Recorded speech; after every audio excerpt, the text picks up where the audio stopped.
एक छोटे से गांव में हरिप्रसाद नाम का एक गरीब किसान रहता था। उसके पास न तो ज्यादा जमीन थी, न ही बैल, न ही कोई बड़ा साधन। बस 2 बीघा सूखी सी जमीन थी जिसे वह अपने हाथों से जोतता था। हरिप्रसाद बहुत मेहनती था, लेकिन उतना ही सीधा और ईमानदार भी। उसके घर में उसकी पत्नी सीता और एक छोटा सा बेटा मोहन रहता था। हरिप्रसाद का जीवन बहुत सादा था। सुबह सूरज निकलने से पहले उठना, खेत में काम करना, दोपहर को थोड़ा सा सूखा भोजन और फिर शाम तक मेहनत। कई बार तो घर में इतना भी नहीं होता था कि पेट भर भोजन मिल सके। फिर भी हरिप्रसाद कभी शिकायत नहीं करता था।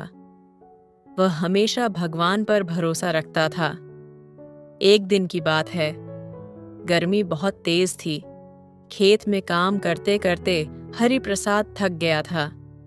उसके मन में बस एक ही इच्छा थी। काश आज खाने को दही चूड़ा मिल जाता।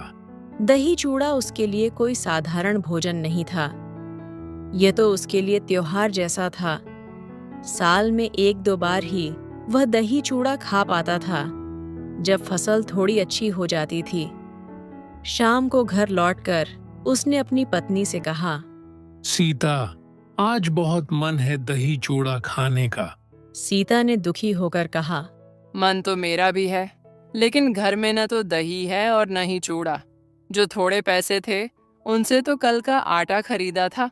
हरिप्रसाद मुस्कुराया और बोला, कोई बात नहीं, भगवान ने चाहा तो किसी दिन जरूर मिलेगा। उसी रात एक अजीब घटना हुई। बारिश होने लगी। जोर जोर से बादल गरजने लगे। तभी किसी ने दरवाजा खटखटाया। हरिप्रसाद ने दरवाजा खोला। सामने एक बूढ़ा साधु खड़ा था। भीगे कपड़े, थका चेहरा और भूखी आंखें। साधु बोला, बेटा, क्या मुझे आज रात शरण और थोड़ा सा भोजन मिल सकता है? हरिप्रसाद ने बिना सोचे समझे कहा, महाराज, हमारा घर गरीब है, पर जो है वही आपका है। घर में भोजन के नाम पर बस थोड़ा सा चूड़ा और एक कटोरी खट्टा दही बचा था, जिसे सीता ने सुबह के लिए संभाल कर रखा था।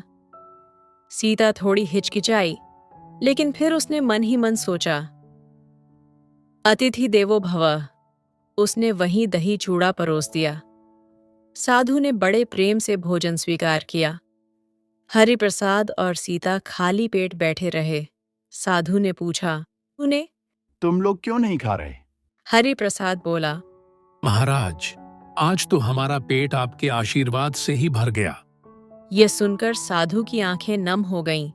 भोजन करने के बाद साधु बोला, बेटा, तुम बहुत बड़े धनवान हो। हरिप्रसाद हैरान हो गया। महाराज, हमारे पास तो कुछ भी नहीं। साधु मुस्कुराया और बोला, जिसके पास त्याग, प्रेम और संतोष हो, वही सच्चा धनवान होता है।